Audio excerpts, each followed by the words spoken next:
In 1879, the British Empire is at its zenith. Victoria, Queen of Great Britain and Empress of India, has ruled for 42 years and has seen her kingdom become the greatest since ancient Rome. Victoria is an enigma in an era which carries her name. She led her empire through the greatest expansion in industry, culture, diplomacy, science, and the military, and she inspired the world. She embraced the latest in modern medicine by having herself and her children inoculated against smallpox. The Queen also championed the use of chloroform for women during childbirth, which shocked the leaders of the Church of England and the medical establishment. Victoria wrote an average of 2,500 words a day during her life. From 1832, just before her death, she kept detailed journals which eventually numbered 122 volumes.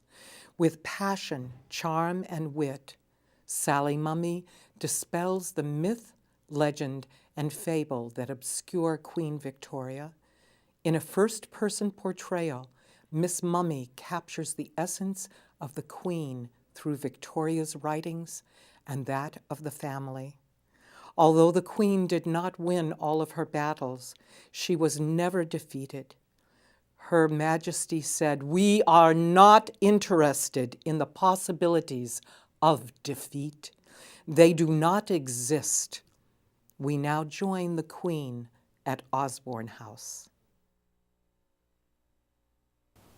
All rise for Her Imperial Majesty, Queen of Great Britain, Empress of India, Victoria.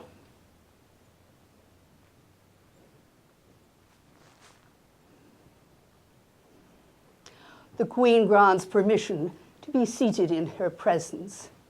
As this is not a formal audience, it pleases the Queen to speak informally.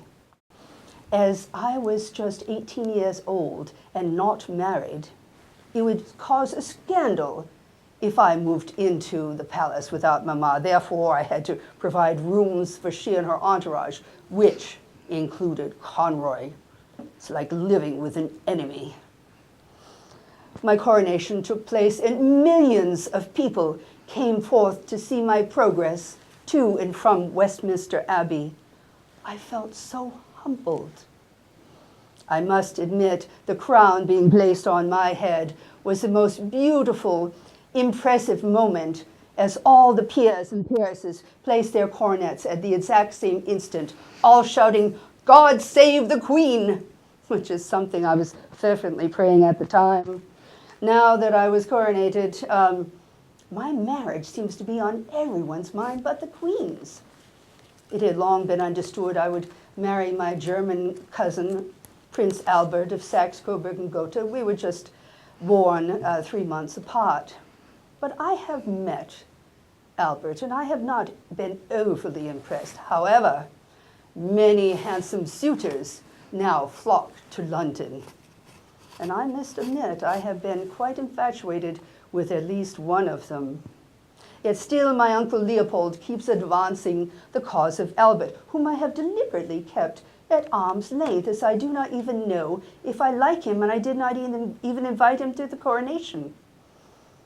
I was persuaded to at least meet with Albert, and on that day, as I stood at the top of the stairs to receive him, suddenly it was as if the sun burst through the mist and dispelled all doubt.